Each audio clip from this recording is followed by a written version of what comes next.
Stanford University.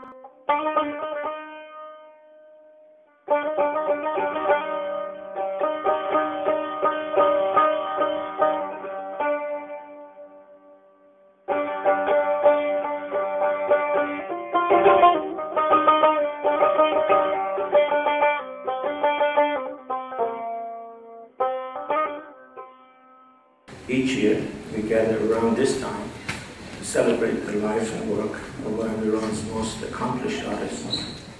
Tonight is, for several reasons, a special occasion. 10 years ago, Stanford's rich intellectual landscape was barren when it came to Iran. There was no program and no classes in Iran. Today, we have 4 people teaching full-time on Iran and enough other classes on the subject relating to Iran that we can now offer a certificate in Iranian studies. Over the last 3 years alone, we have organized over 80 events with close to 6,500 people attending them. The list of our upcoming events will be an envy of any university anywhere in the world. We have workshops on music by Namju. We have workshops on Shahnameh by Professor Beyzahi, which is going to end in a one-act play that he will direct, and his wonderful wife will be the lead actress in it. We have a stage reading by Sayyad, and we have Daryabari and Kimyavi coming to show their films. I don't think there is any place in the world, including inside Iran, where such a constellation could have gathered. This transformative change has been made possible by the visionary leadership and generosity of Hamid and Christina Muqaddam, who launched the program. Hamid is here tonight, and that initial vision was then augmented by the endless generosity of Bita Daryabari, who helped us develop our program in Persian, arts, and letters. Tonight is special because for the first time in our 5-year award ceremonies, both Bita and Hamid are here. Because of their leadership and their generosity, now there are programs in multiple universities in the United States and Canada trying to emulate what we have done here at Stanford. We wish them luck, but we remind them that part of what has made this happen is the magic of Stanford and the generosity, infinite generosity of these 2 people. Let me say a few words about our winner tonight, Professor Houshang Seyhoun, whose presence has been especially cherished and dear to all of us. For over half a century, the Seyhoun name has been synonymous with the highest standards of aesthetic modernism in Iran. Let me read you a few passages from a biographical sketch I wrote about him 3 years ago. For some, art is a vocation. For others, an avocation. For a few, it is an existential exigency, not a means to an end, but the end of all means, not a tool for survival, but the very reason for existence. Houshang Seyoun is that rare breed of human being. He has lived in, for, and through art all his life. He was born in Tehran on August 22nd, 1920, 31 Mordad, 1299, to a cultured family steeped in music. His father taught violin, his mother played the tar. Mirza Abdullah, one of the most influential figures in the history of Persian classical music, was his grandfather. I was raised with music in my ears, says Professor Seyoun. He was about 3 when he discovered his passion for painting. And a few years later, he decided that he wanted to become an artist. Contrary to the common ethos of Persian families, who would usually try to dissuade the children from a life in the arts, Seyhoun's parents encouraged him to follow his bliss. He finished his high school in Tehran. He was a good student, but his preoccupation and his passion were for paintings. About that time, much to the consternation of the clergy, a new college was built in Iran for arts. The building of that college was in the storied Marv Seminary. The college was the brainchild of a minister of culture at the time, Ismail Merad. But the secularism policies of Reza Shah had allowed the government to evict the mullahs from the seminary and put a modern art college in its place. Where mullahs used to teach Shiite Sharia, French professors were now talking about Modigliani and modernism. The legendary Monsieur Andre Godard ran the school. The language of instruction was French. Among the professors was the famed scholar and artist Maxime Seyhoun, the author of the classic study of Caravanserais in Iran. Seyhoun stayed at the school for 4 years and earned a degree in architecture. At about that time, Iran was undergoing a profound set of changes. Reza Shah was deposed, and the mullahs, suddenly emboldened by Mohammad Reza Shah's new conciliatory policies, demanded their old seminary back. They got their wish, and the College of Fine Arts was left homeless. It moved to the basement of the Faculty of Engineering at Tehran University. Seyhoun had by then shown his precocious talent in a surprisingly large number of fields in the visual arts. He had experimented with abstract expressionism, calligraphy, pencil drawings, and had even pioneered a new technique of using felt to create artwork. He had won a number of prestigious awards and competitions as a student. When the Iranian government decided to give a medal to commemorate the Tehran Conference of 1943, Seyhoun, though still an undergraduate student at Honarkadeh, won the competition to design. Even more impressive was Seyhoun's success in winning 2 of the most important architectural competitions of that time. The Iranian Association of Historic Monuments decided to build a memorial to Ferdowsi, Iran's answer to Homer. Seyhoun won the award with a design that drew its inspiration from the classical monumentality of the pre-Islamic Persian architecture. This was the harbinger of a paradigm change in the Iranian aesthetic sensibilities that was to bloom in full 2 decades later. The second design of his that won the award in that period was his monument to Ibn Sina, known to the West as Avicenna, Iran's great Aristotelian philosopher. Although Seyhoun had won the French government's scholarship to go and study abroad, he was reluctant to go. He was understandably keen on making sure that his Ibn Sina project saw its completion. Seyhoun ultimately went to Paris when his mentor, Godard, assured him that if the money was ready for the Avicenna project, he would call him back. In Paris, Seyhoun embarked on his work at college and completed his work within 4 years. In 1948, another piece of serendipity helped Seyhoun. About the time he finished his course of study, he heard from Godard that the necessary funds for the Ibn Sina monument had finally been procured. He returned to Iran and immediately established his own firm. While completing the memorial, he also began accepting private commissions. Godard, who was now the Dean of Tehran University's College of Art and Architecture, invited Seyhoun to join the faculty, and thus began Seyhoun's long and distinguished academic career.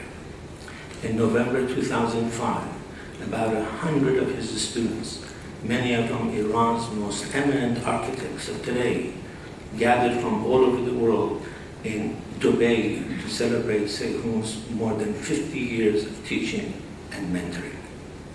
Seyhoun's most important contribution as an artist, architect, and teacher was his role in the emergence of a new kind of cultural and aesthetic modernity in Iran.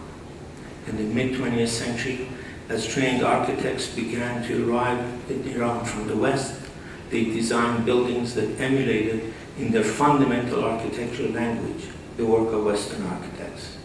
Whether they trained in France and followed the Beaux-Arts tradition, or in America where they were inspired by the likes of Frank Lloyd Wright or Philip Johnson, the impulse was to imitate the West. But by late 50s, in nearly every aesthetic domain, a new vision of modernity was beginning to emerge.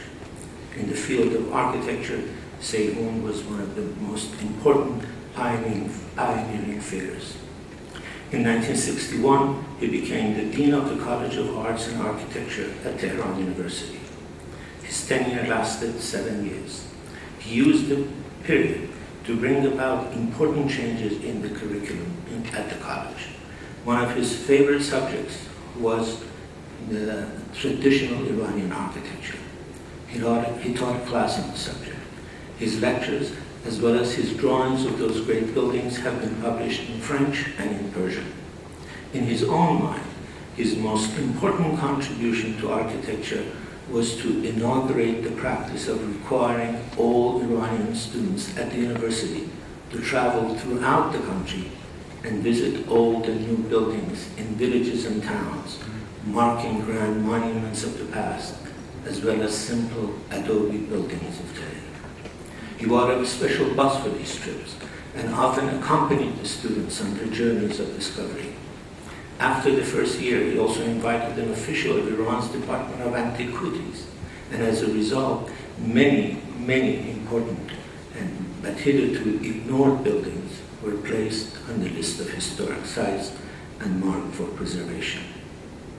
While Seyhoun continued his teaching and pursued his work at the architectural firm, designing at least 150 private homes, 2 cinemas, several factories, many other buildings, he was also active as a painter.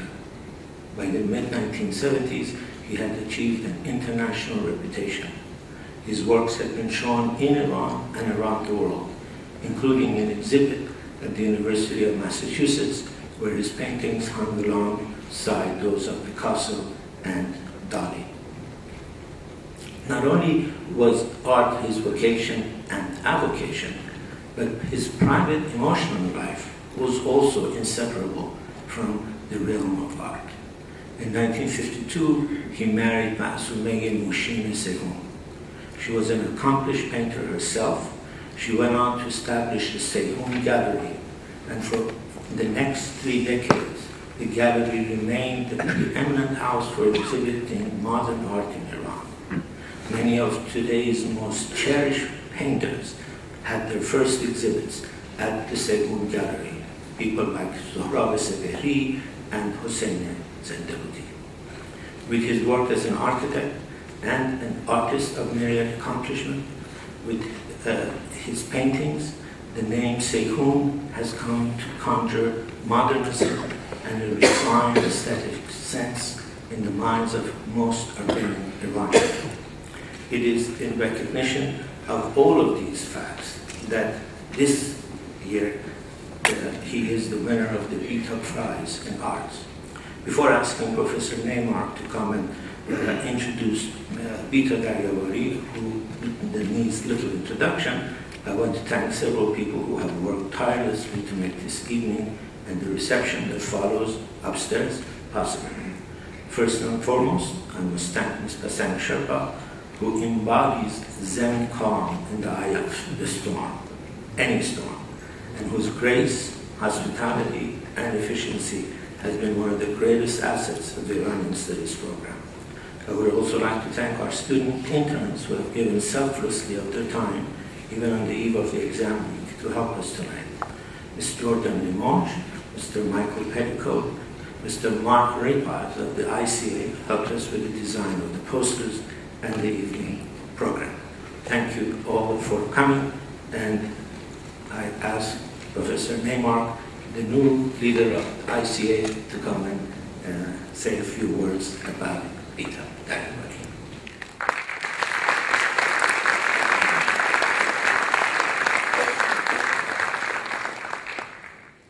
Thank you, Alice. Welcome to all of you.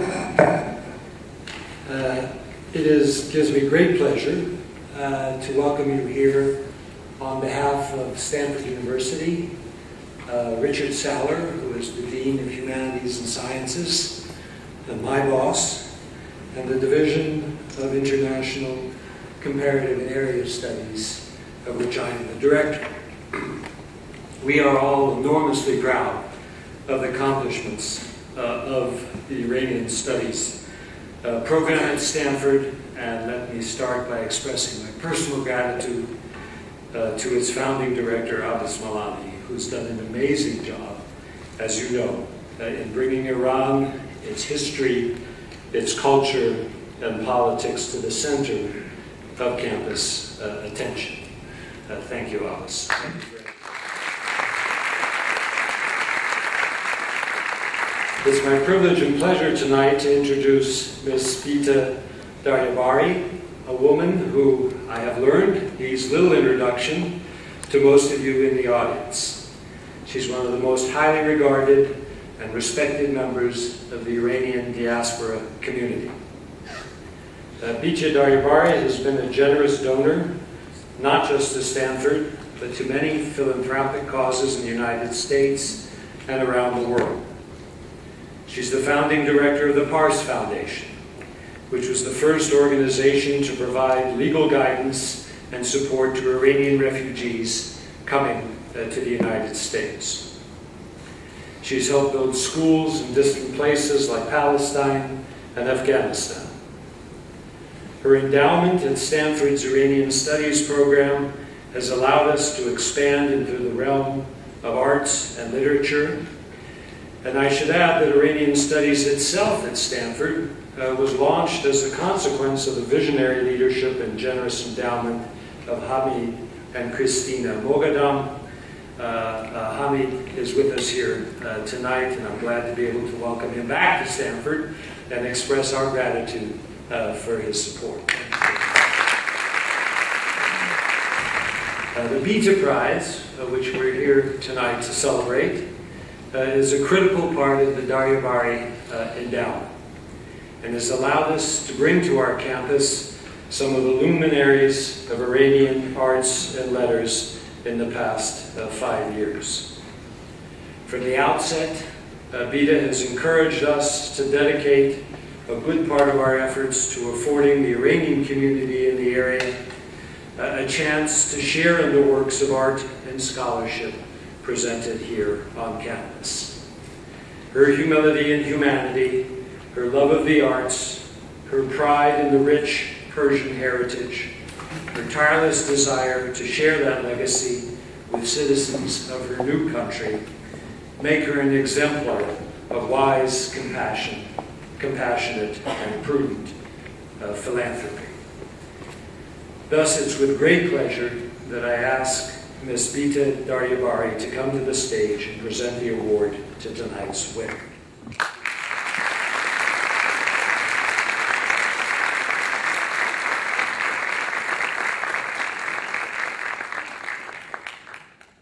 Thank you, Professor Neymar, for your incredible, kind, and generous introduction. I truly don't deserve all the remarks and credits you gave me. Thank you very much.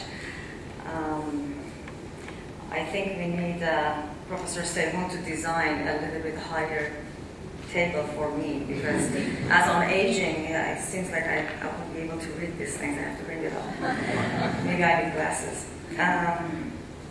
Well, greetings and welcome.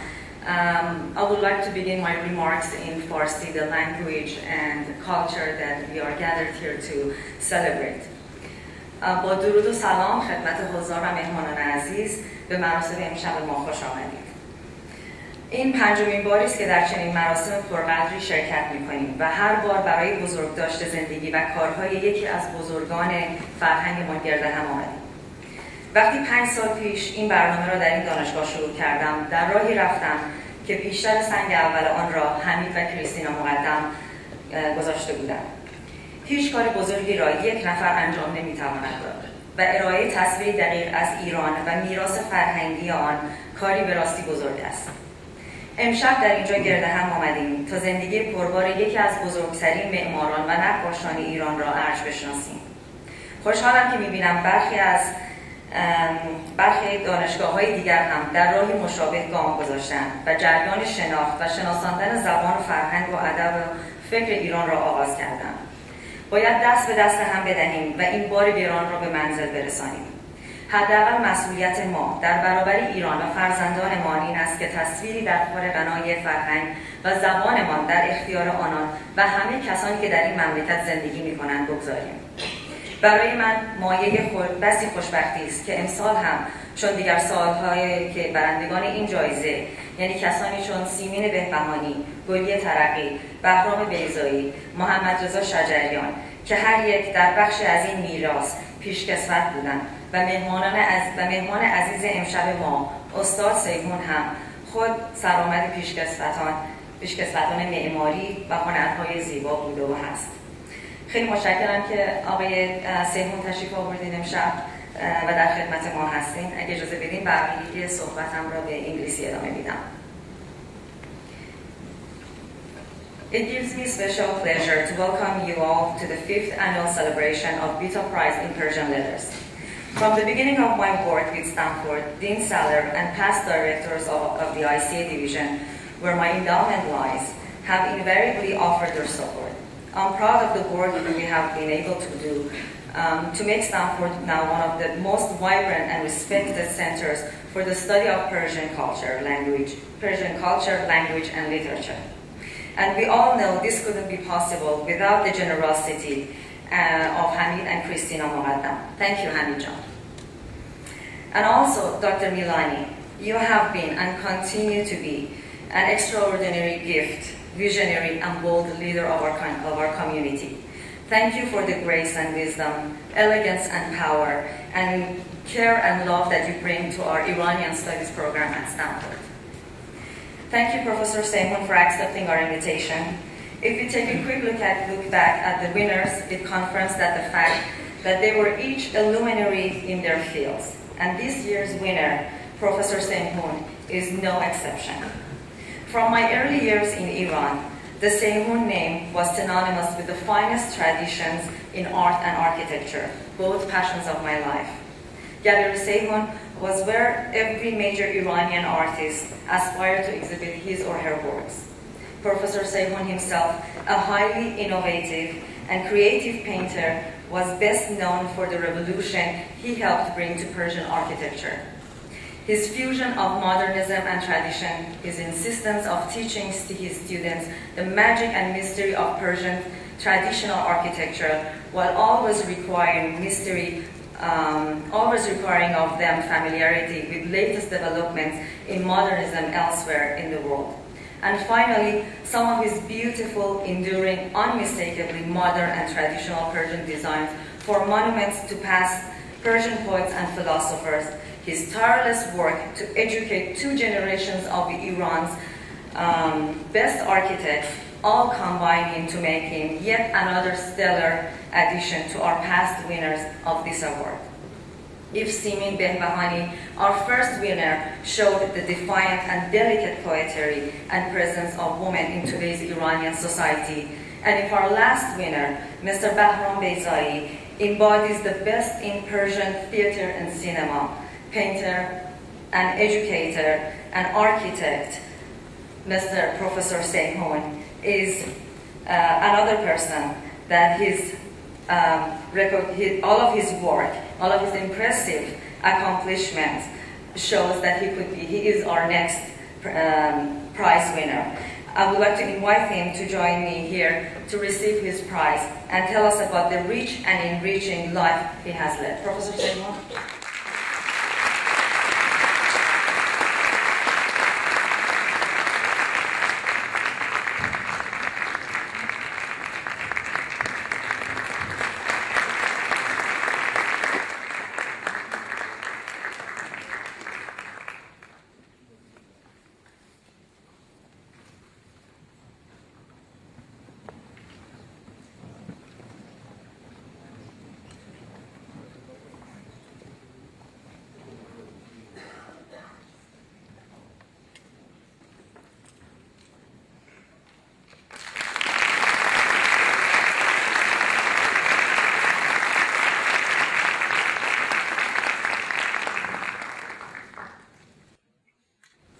بفرمایید تقریر باید بکنم.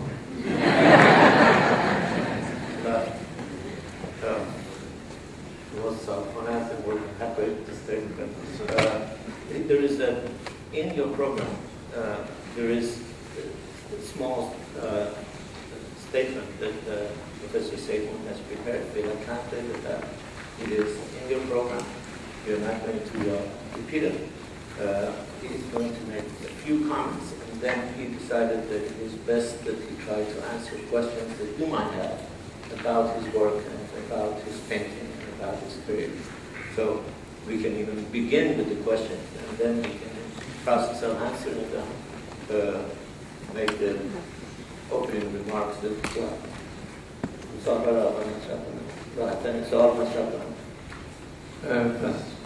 بنده دیگه صحبتی ندارم برای صحبت هایی کردید شما من ما جایی نداشتیم فقط خلاصه من یک خلاصه اجازه بفرمایید عرض می‌کنم خدمتتون که من زاده زمان احمدشاه هستم.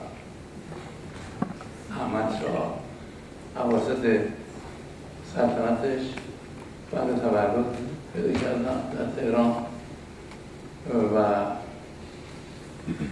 یکی از مهمترین اهداف انقلاب مشروطه نوآوری و نوجویی و مدرنیته بود که من از طفولیت با پیشرفت و تحولی که در این مورد پیش می آمد در ایران با هم دیگه حرکت میکرد. اون موقع اگر سفره روی زمین پهن میکردن و دو زانو یا چهار زانو میشستن و غذا با دست میخوردن یواش یواش کارد چنگال آمد وسط که خودش یه نوآوری بود. یه چند وقت بعد سفره تغییر محل داد رفت روی میز، یه تغییر فکر بود در نوآوری. کرسی برای گرم کردن مردم بود در اتاقاشون تبدیل شد به بخاری همشار تبدیل شد به بخاری هیزومی تبدیل شد به بخاری زغال سنگی تبدیل شد یواش یواش به شکار. از این نوع همش در حال تحول بود. بنابراین این موضوع نوآوری در بعد داخل زندگی بنده دخالت داشت و وادار میکرد که بندم تو این زمینه برم. دبیرستانمون رو ادامه دادیم، رسیدیم به دانشگاه. بنده در یک فامیل 100% موسیقیدان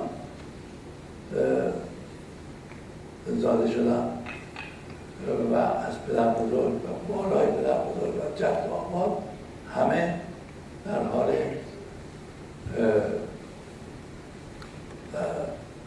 ترنم بودن، در حال نواختن یه سازی بودن. و جالب این است که از فامیل کسی مربی غیر فامیل نداشته. فامیل توی خود فامیل همدیگر تعلیم میدادن و موسیقی یاد میگرفتن. این وسط این فامیل موسیقیدان که الان هم خیلی هاشون سر زبان ها هستن، یه نفر پیدا میشه مثل بنده از 2-3 سالگی اصلا گرایش به طرف موسیقی پیدا نمیکنه و میره سراغ نقاشی بود، زغال خونه رو سیاه میکنه از این مرموم. کسی هم مانع نمیشه. جالب این است که پدر مادر بنده رو آزاد میذاشتن، هر چی دلم میخواد این کار رو بکنم. و بعد هم که رسیدم به پایه دانشگاه ازار گرفته بودم که چه کار بکنم که یک رشته‌ای انتخاب بکنم که جواب کار من رو بده، که خوشبختانه همون سال دانشکده‌ای به نام هنرکده تأسیس شد که معماری و نقاشی و مجسمه سازی داشت. 3 رشته، و بنده رفتم در رشته معماری که خوشبختانه اون موقع کادر تعلیماتی دانشکده همه تقریبا فرانسوی بودن و چیزی آورده بودن که از نوگرایی که بنده تشنه‌اش بودم و آرزوشو داشتم و دنبالش بودم بیشتر تشنگی منو رفع میکردم و استادا یعنی دانشکده تقریبا فرانسه زبان بود. ما از اون موقع عادت کردیم به زبان فرانسه.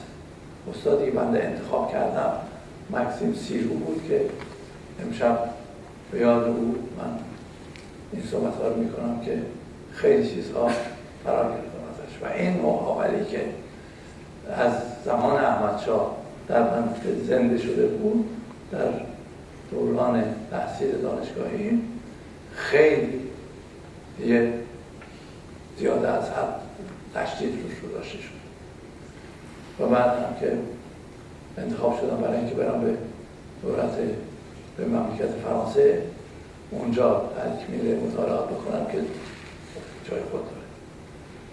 این است که این نوآوری و مدرنیسم در وجود بنده رشد پیدا کرد و رسید به جایی که و خودم چیزهای کارهایی تر از در حقیقت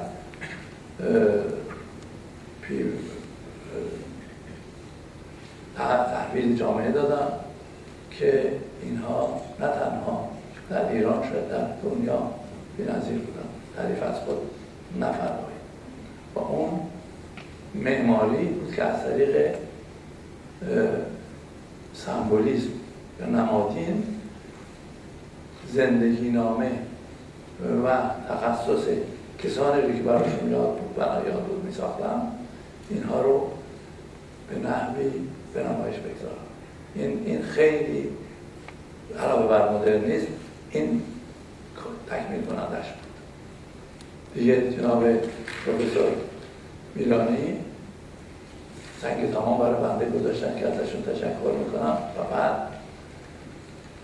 بیتا خانم عزیز، بیتا بانو، بیتا بانوی فرهنگ ایران بنده رو خجالت زده کردن و نمیدونم چجوری سپاسگزاری بکنم که حق مطلب رو داده باشم. امیدوارم که همیشه در این راه موفق باشید و اون کاری که شروع کردید به نحو کامل انجام بدید. It's going to be a talk or بعد ترجمه کنم برای اجنبی ها. I was born during the reign of Ahmad Shah. It was in the midst of his reign, and I was born in Tehran. One of the most important goals of the constitutional revolution was modernization and modernity in every facet of life. And from my childhood, this kind of evolution, this kind of desire for change became part of my existence. When I was a child, we used to lay cloth on the floor and eat on it with our hands. Gradually, forks and knives appeared. This was one step forward. Then the piece of cloth was transformed onto a table. Another evolution, another modernization. The traditional form of sleeping around source of heat, the corsi, gave place to heaters that began with coal, and then eventually we learned about the central heating system. Each of these were part of the modernization process that Iranian society was experiencing.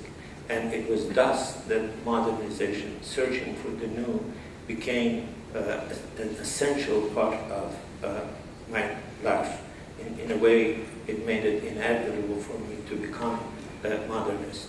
I finished high school and elementary school in Tehran and began the university. I was born into a family that was 100% steeped in music.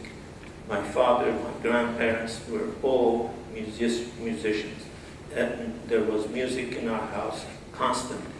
Everybody in the house played some instruments.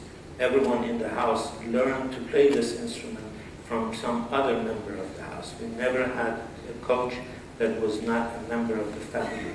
Many of these names, many of these family members are renowned today as top musicians, prominent musicians of Iran. But in the midst of this long, old family of musicians, I was the only one who, from the age of 3, decided that I did not want to become a musician, and I decided that I wanted to become a painter. I picked up coal and I began to blacken every white space that I could find in the house. And I must thank my parents who left me alone and allowed me to do this blackening of white spaces. When I neared the time when I had to go to the university, I was perplexed. I did not know how I could go to a university that would satisfy my craving for art. And as luck would have it, in that very year, Honarkadeh, focusing on architecture and painting, began its work. Virtually every one of the teachers were French, and the language of instruction was French, and what they brought to me and what they brought to us was modernism. I got more than my craving for this modernism. The person that I particularly took a liking to, the professor that I took a particular liking to, was Houshang Seyoun. He was my professor. I learned a great deal from him, and I dedicate my comments tonight to his memory. Once I received the fellowship and went to France to continue my education, the spirit of modernism that I encountered there only augmented what was already in me, this thirst for innovation. Gradually, once I returned to Iran, I made some innovations of myself in this modernism. I think I developed a style of modernist architecture that was not only unique in Iran, but may I say that it was unique in the world. In some of the monuments that I built, I used symbolism to represent the life and work of the person for whom I was building that monument. I want to thank the Grand Dame of Iranian culture, Bita. I wish you success. I hope that you will successfully bring to fruition this immense work that you have started. You also thank me for translating.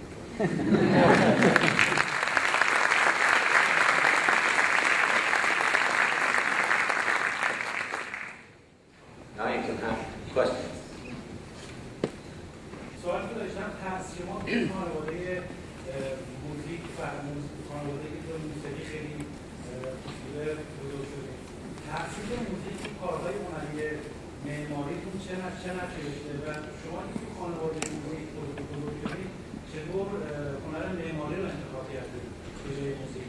I'd like to congratulate you for winning the prize. I would like to congratulate you and thank you for the immense amount of work that you have done. My question is, as you have been born in a family steeped in music, was there any impact, influence that music had in your style of architecture? Or, put it another way, how was it that you were in a musical family but chose to become an architect?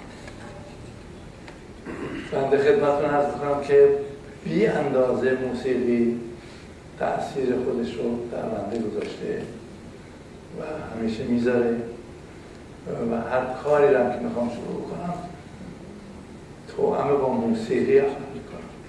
یعنی موسیقی برقراره، بندم مشغول طراحی خودم هستم. و اما چیزی رو که ارث بردم بنده از موسیقی ایرانی خودمون اون این است که موضوع بداهه نوازی بی اندازه اهمیت داشت. نوت نبود، سینه به سینه یاد میگرفتم و دستگاه ها رو حفظ میکردم به ترتیبی که این جالبه. فرض بکنید یه دستگاه شور، توی دستگاه شور از یکی از موسیقیدان ها خواسته میشد که در یه جلسه یک آهنگی بنوازه، بر حسب احساسی که در اون مجلس بهش دست میداد در شور کار خودش رو انجام میداد. اگر یه هفته بعد در یه مجلس دیگری باز قرار بود که در دستگاه شور یه چیزی ایشون ارائه بده، یه نغمه بنوازه، اون شوری که در هفته پیش انجام داده با اون فرق میکنه. یعنی به نسبت اون حال و هوایی که تغییر میکرد این هم یعنی بداهه به صورت بداهه فکر عوض میشد. بعد این ارث به دستم رسیده به ترتیبی که بداهه نگاری میکنم. حالا در کتابم کسانی که کتاب بنده رو دیدن یا دارن ملاحظه فرمودید که در دو نوع کار این ارث رو عرضه کردم. یکی در بلیط های متروی پاریسه که این بلیط های متروی پاریس روش چند تا رقم یعنی چند تا عدد نوشته شده، دو مثلا مال درجه دوه، یو، دو تا یو وسطش یک تیره گذاشته شده، مترو اتوبوس جاش نوشته شده. روی این نوشته ها و این ارقام یه خطایی من اضافه کردم، یه شکلی در بردم، نه اینکه بشینم فکر خیلی زیاد بکنم. خیلی با زمان کم این کار رو انجام دادم. فکر میکنید که چند تا بلیط مترو رو بنده به این ترتیب نقاشی کرده باشم روی خود بلیط 500 بلیط و 500 شکل مختلف. این یک به اصطلاح ارثیه است که از بداهه نگاری، بداهه نوازی موسیقی به دست رسیده. یا اینکه اشخاص امضا میکنن، امضا یا به فارسی یا به انگلیسی یا به فرانسه و هر چی، بنده روی این امضاها بدون اینکه به خود امضا دست بردی بزنم، کاری بکنم، اضافه کنم، یا خطم بیاد روی خط امضا، نه، جدا از اون به ترتیبی که اون رو به صورت تکمیل در بیارم، از حالت امضا در بیارم و شکلی درست کنم. این هم باید یه چیزی در بوده، یکی 2000 تا را انجام کنم. First of all, every time I begin to design anything, some music is playing in the background. This is part of what I have inherited from this music tradition. But there is another aspect that is very important in classical Persian music, and that is improvisation, that I have seen. Before there were notes, people learned these different constructs, these different dasgahs from their masters. They had to learn it by heart. They had to memorize it. For example, if they played one of these dasgahs, shur, depending on how they felt that night, at the moment, it would sound different. If they played the same structure, the same corner, next week, the same person, in a different context, it would be a very different thing. This is what improvisational playing of music in Persian is, and those of you who have seen my work will see how improvisation has become an essential part of my design. Let me give you a couple of examples. I have designed some of the tickets for the French underground. I have designed almost 500 of these tickets. On them there are some numbers, on them there are lines, the name of the lines, but then in a very improvisational spirit, with a few lines, I have turned it into an artistic work. And this, I think, is improvisation in the realm of design. Another form of work that I have done is to take people's signatures and without interfering at all in their writing or without crossing over into their line, I have, again, in a very improvisational spirit, I turned that signature into an independent design. I have done about 2,000 of these.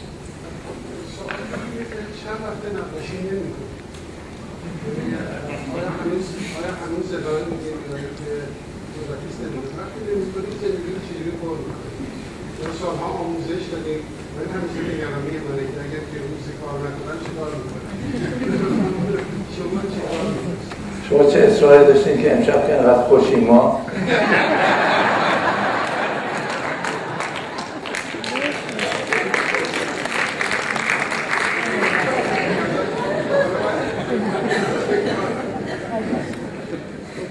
که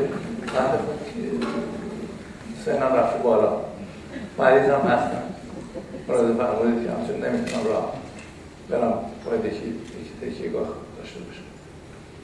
بنابراین برام مشکله. با وجود این سعیمو میکنم که یه کارایی بکنم ولی نه مثل سابق که اونجوری کار میکردم. ولی خب وقتی شروع میکنم فرقی با سابق نداره. ببینید اون کارهایی که انجام میدم که مخصوص خودم بوده، یعنی یه مکتبی به وجود آوردم که بهش میگن کلاف خط به فارسی. اون زایده یه دستیه که این دست نلرزه. معمولا پیرمردا، من الان دارم میرم به 93 سالگی، پیرمردا لرزش دست دارم، بنده ندارم.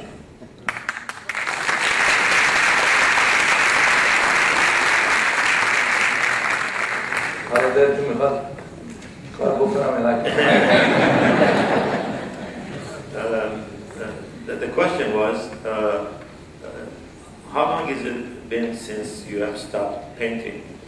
And if you have in fact stopped painting, how do you feel your life? I know you have been engaged in painting all of your life. Richard Saller said, why you want to spoil this wonderful night? Why do you want to ask a spoiler question? Mr. Beza said, I want to learn how I must feel my own life when I stop working. I'm worried about this. Mr. Seyoun said, I am old. I'm a little sick. As you notice, I have a hard time walking, but I still do try to do some forms of work. And when I do begin a piece of work, it really has no difference with the kinds of work that I did in the past. I have started a new style of painting that is called kalaf khat. It means there is a design of it in the program, I think. And one of the requirements for that is that your hand must not shake. I'm 93 years old, and my hand does not shake.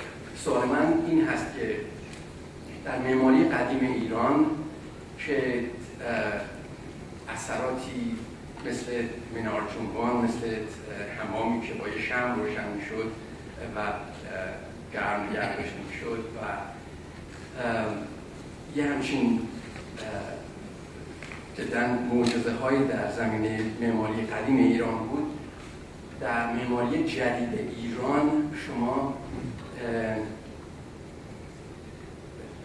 میشه لطف کنید نام ببرید از اثراتی که واقعا در سطح جهانی اثر بی همتایی داشتن و خیلی اثر جالبی رو در زمین معماری گذاشتن برای ما. بنده سعی کردم که در کاری که میکنم این کارها رو نجنبم.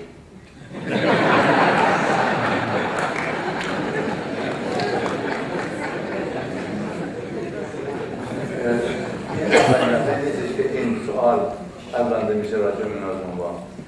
بیشتر از شاید 20-25 سخنرانی که داشتم به خصوص در اصفهان این سوال از من شده و من جوابم این بوده که اگر ما افتخاری در معماریمون داریم، افتخارمون در این است که معماریمون نجنبید. و اما اون موضوع شمعی که حمام رو گرم کرده، این مناژمون هست ولی اون یکی نیست. ما نمیدونیم اون تا چند روزه زیاده روی شده در معرفیش. بنده همونطور که عرض کردم علاوه بر مدرنیسمی که در ایران در کارهای معماری انجام دادم و همینطور در نقاشی سعی کردم که یه کارهایی کرده باشم، کاری کردم که بالاتر از این باشه. مدرنیسم تو هم باشه با توی عرایزم خدمتتون عرض کردم که تو هم باشه با سمبولیسم، یعنی با شکل‌ها و با اعداد. اگر اعداد بشه وارد کرد، بتونم زندگی یا عرض کنم که تخصص یا شخصیت افرادی رو که براشون این آیاتی که می‌سازم اینا رو نامش بدم. مثلا فرض بکنید که برای نادر شاه یک فرد خیلی ساده‌ای بوده که شما در زندگیش اون تشریفات درباری و اینا رو نمی‌بینید. من همه اینایی که می‌ساختم قبلا تاریخ زندگیشون رو به دقت مطالعه می‌کردم و بعد فکر می‌کردم که اونو مجسم بکنم.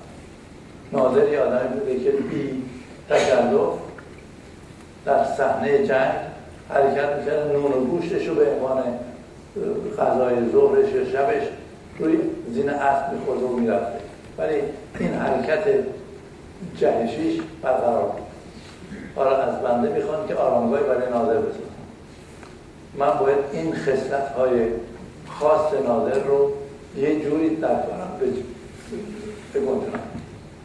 اون این است که 4 عامل خواسته بودم از من. یکی خود تالار آرامگاهش، 2 موزه، یکی موزه اسلحه زمان نادر، یکی موزه زمان اثر ما قبل نادر، و یکی هم مجسمه و پایه مجسمه نادر که جزء مهمترین عوامل این مجموعه باشه.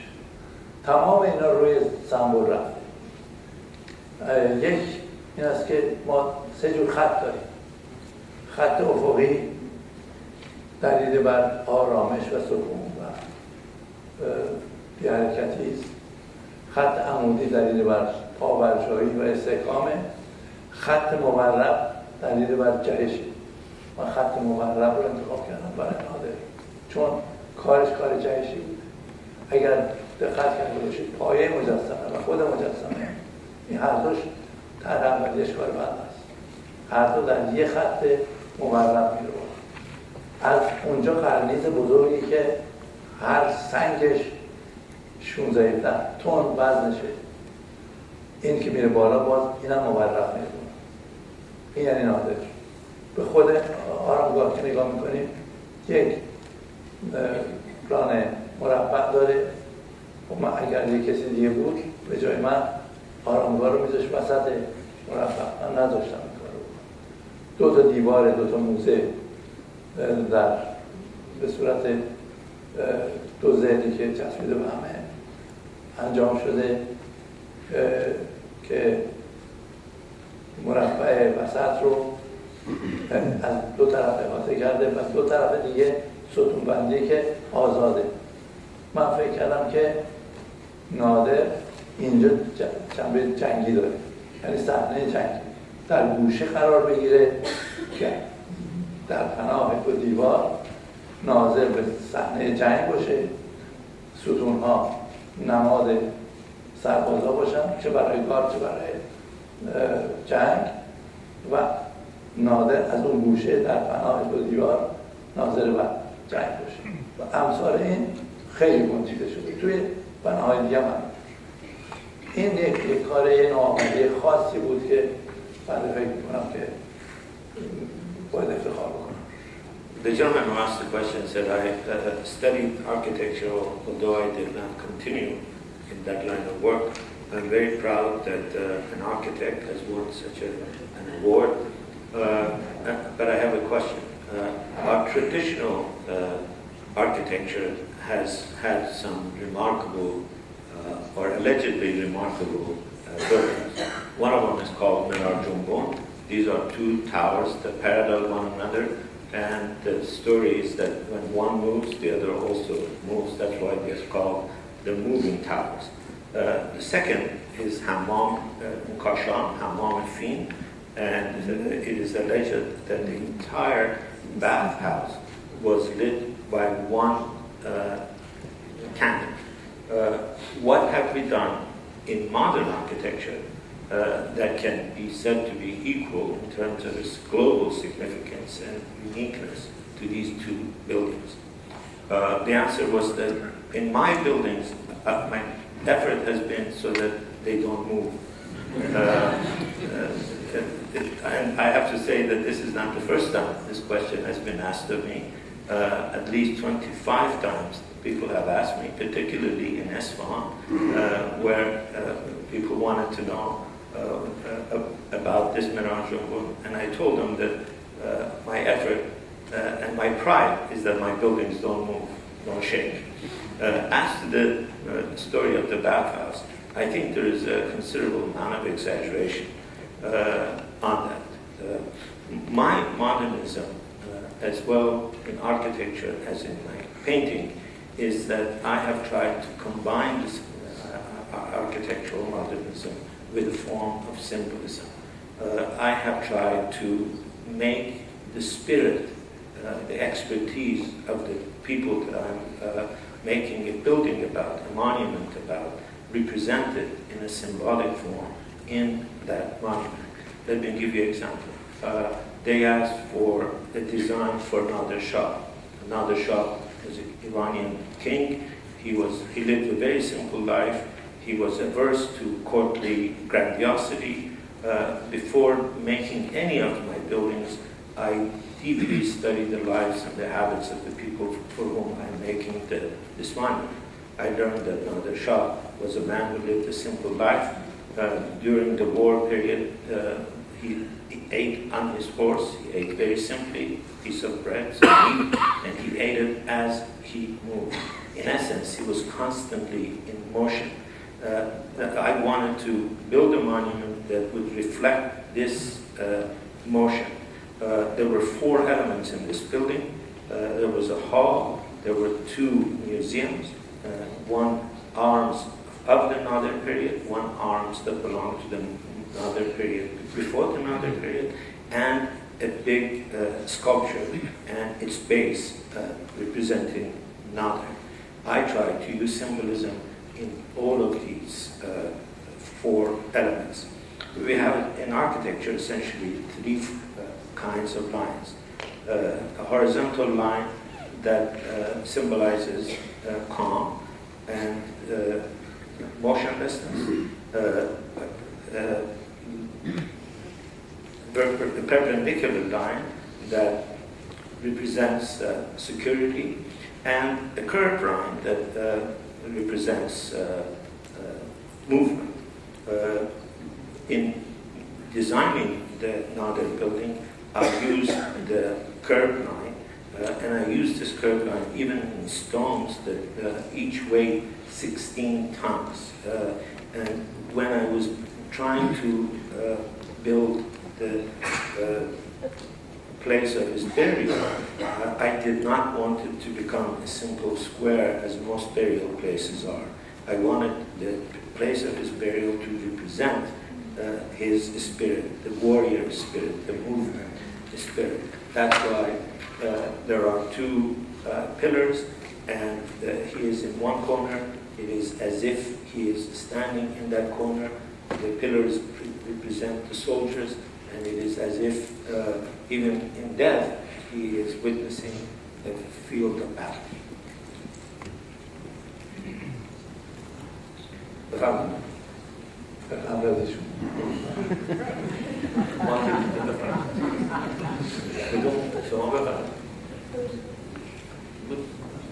کسانی آقایی که دست بلند کردن. بفهم. به عنوان استاد مسلم نقاشی در رابطه با کانفلیکت هایی که در دنیا شاهد اون هستیم، به نظر شما به صلح جهانی امکان پذیر می‌بینید؟ اگه امکان پذیره نقاشی میتونه رولی بازی کنه و آیا ممکنه یکی از بهترین اثراتی که دارید در رابطه با صلح جهانی برای ما نام ببرید که به خودی پیامی برای ونس یا یونتی بودن انسان در دنیا، چون ما به هم مربوط میشیم، فقط در مورد ایران فکر کنیم کافی نیست. یه در صلح جهانی که شما پیامی نقاشیاتون به ما میتونه بده، یا اگر همچین نقاشی داریم اجازه تکثیرشون اینه که به جهانی ها معرفی بشه. خیلی متشکرم. اگر این مثلا همچین سوالی بکنید شما رو معرفی نمی‌کنم.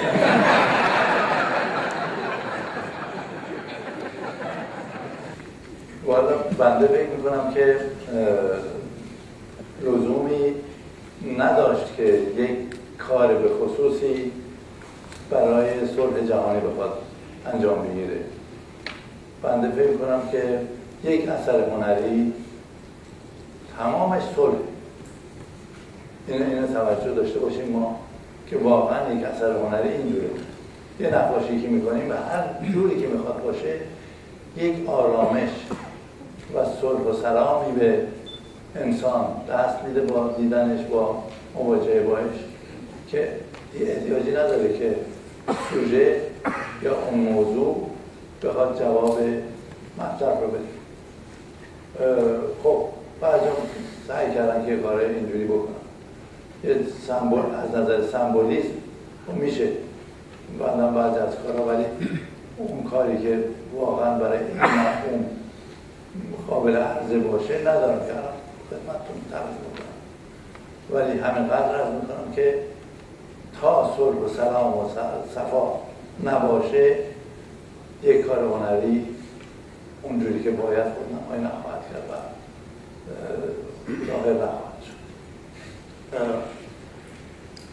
The question was, again, the gentleman began by showing, indicating his gratitude that Professor Seyhoun is here and thanking Bita for organizing events like this.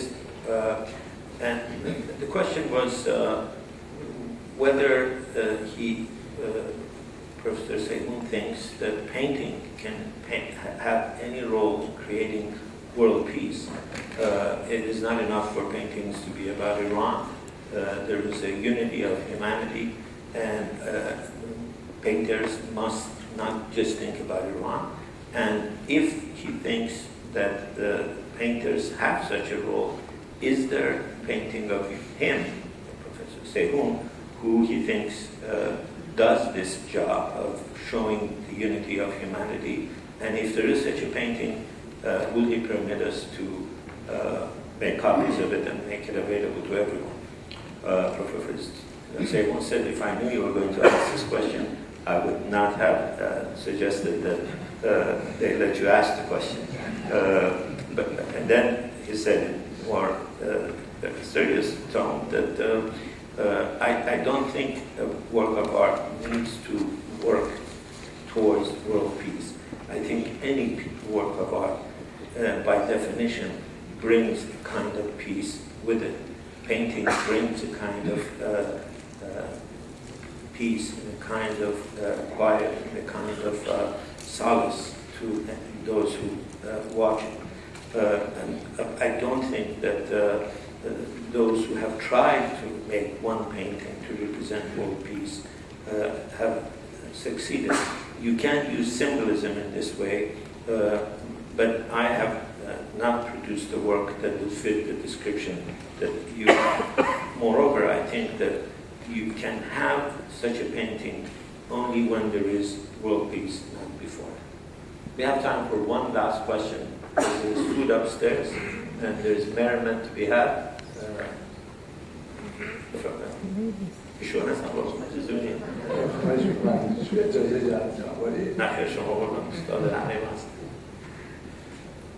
استاد سیمون خیلی ممنون از صحبتتون. من این سوال مشخص بشم از شما این بود که در آثار شما مخصوصا در کار معماریتون الهامی از تفکیک معماری شرقی و غربی دیده میشه، ولی در بعضیاش اینطور نیست. و میخواستم بدونم که شما در انتخاب کارتون و مسیری که انتخاب میکنید، همونطور که در مورد آرامگاه نادرشاه صحبت کردیم، در چه مواقعی این تفکیک بین دو فرهنگ و صلاح تونستیم و به دنبالش رفتیم و در چه مواردی به دنبال اون نرفتیم و نمودار یا سمبولیسمی که خودتون راجع به صحبت کردیم حاکم بوده در طرح شما. خیلی بنده میخوام عرض بکنم که ما به هر صورت یک جزئی از جامعه بزرگ بین‌المللی هستیم. جدا از این جامعه بزرگ نیستیم و داریم پیشرفت میکنیم و داریم تقریبا همه روی زمینه جلو میریم.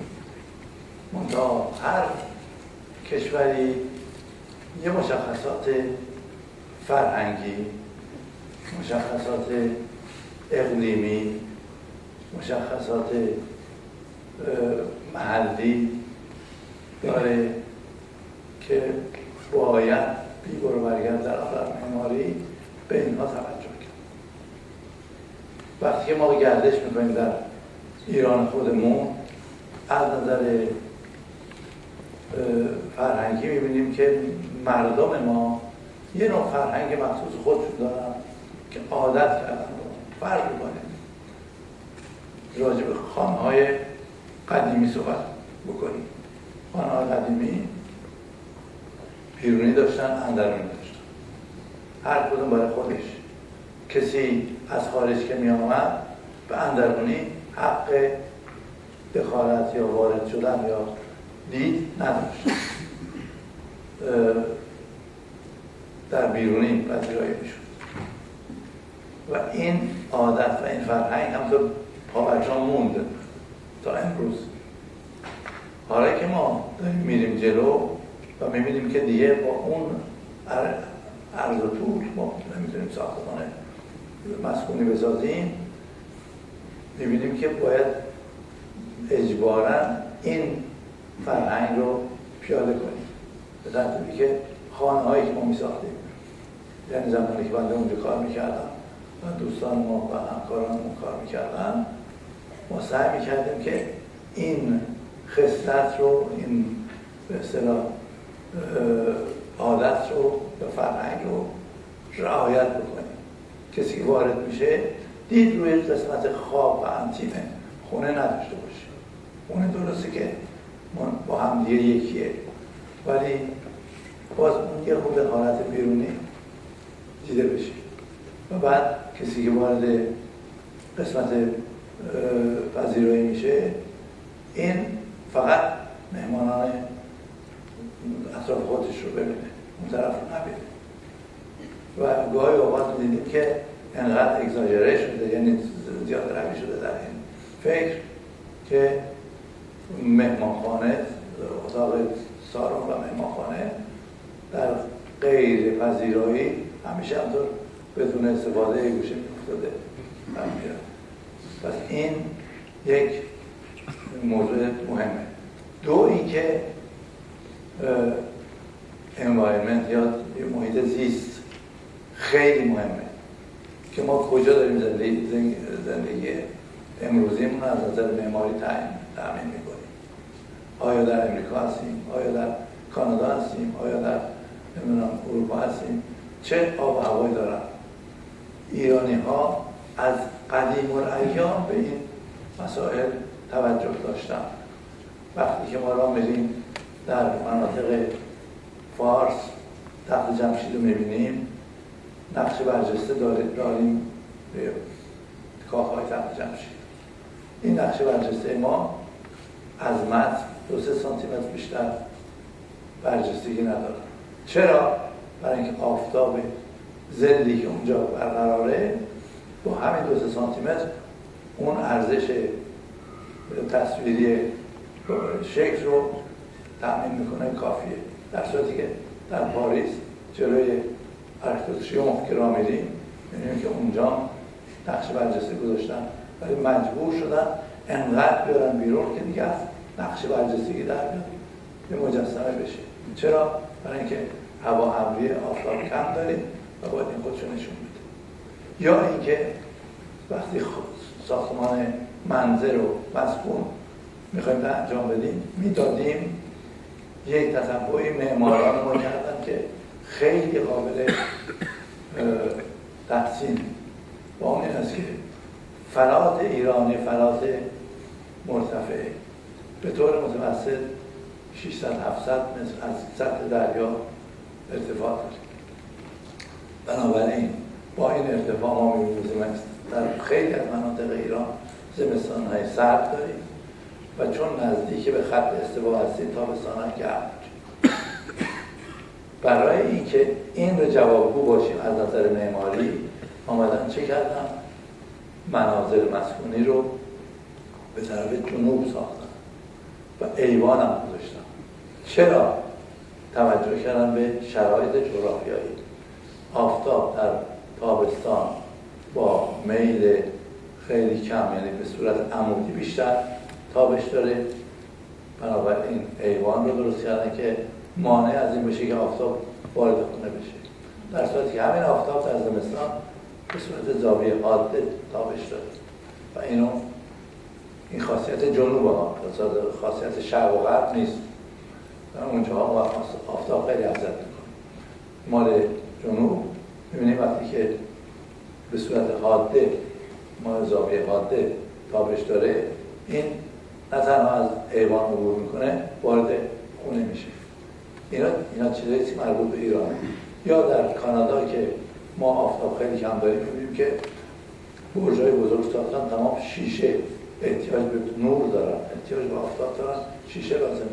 در صورتی که همین شیشه در ایران یه چیز زائدی است. اگر بخوایم بذاریم باعث زحمت از نظر محیط زیست و از نظر شرایط جغرافیایی. این موضوع ایران. بندم در کارهای خودم خیلی سعی کردم که این مسائل رو حفظ بکنم و خیلی جاها با عکس‌العمل‌های بعضی از ایرانی‌های خودمون که اغلب معمار هستن یا دکتر طب هستن و اظهار نظر میکنن. The question is that in some of your works of architecture there is clearly a combination of Eastern and Western motifs.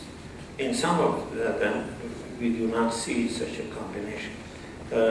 When was it and how was it that you decided in some buildings this combination was necessary and required, and where was it that you thought you could simply rely on symbolism? The answer was that we are part of the global system. We are not separate from it. We are moving along with this global movement. We are more or less all moving in the same direction. But at the same time, every culture, every country has its own culture, its own geography, its own native habits. But yet, in architecture, we must take these factors into consideration. Iran, for example, has a culture of its own. If you look at traditional houses, there was a separation between the outer and the inner. The stranger did not have the right to look into the inner sanctum of the house. This habit remained even today. Although we don't build houses as large as we used to, but that cultural disposition has left its imprint even in houses that we build today. And we try to, in the houses we build, with our colleagues, to take this cultural disposition into account. For example, when you entered into these houses that we designed, you had no view of the inner sanctum of the house or the bedroom of the house. If you were led to the place where the guests were entertained, from that room you had no view into any place else other than other guests that were there. Sometimes, of course, we did this to the extreme, and in these cases, then the guest room remained useless unless there were some guests who were in it. The question of environment is also critical. We need to be cognizant of where it is that we live. What is the temperature? What kind of humidity does it have? Iranian architects from ancient times paid particular attention to this. All you have to do is look at Persepolis, and you will see that its reliefs have no more than 2 or 3 inches of height. If you compare this to the reliefs in Paris, for example, you realize that they are so big that they resemble a statue. Why? Because in Persepolis, in Fars, there was sun, and with the help of that sun, that 3-inch was enough to see it. In Paris, there was cloud, and they needed to make these reliefs much, much higher. The other thing that we have to take into consideration is that much of Iran is in a plateau that is about 600 meters above sea level. That means we have hot summers and cold winters. Iranian architecture has traditionally taken very paid careful attention to this. In houses, for example, they built a long hall towards the north, and in this way, when the sun came in, it would not leave too much of an impact in the inner part of the house. Of course, in some parts of Iran, like the Khuzestan province, when the sun is very, very hot, there's no way to stop it. In Canada, for example, they build these long towers, tall towers, and for them, the use of glass is necessary. In Iran, the use of glass is useless and a source of trouble. I try to take these factors into consideration, and that's why many physicians and some architects criticize me. And that's what I think we should do.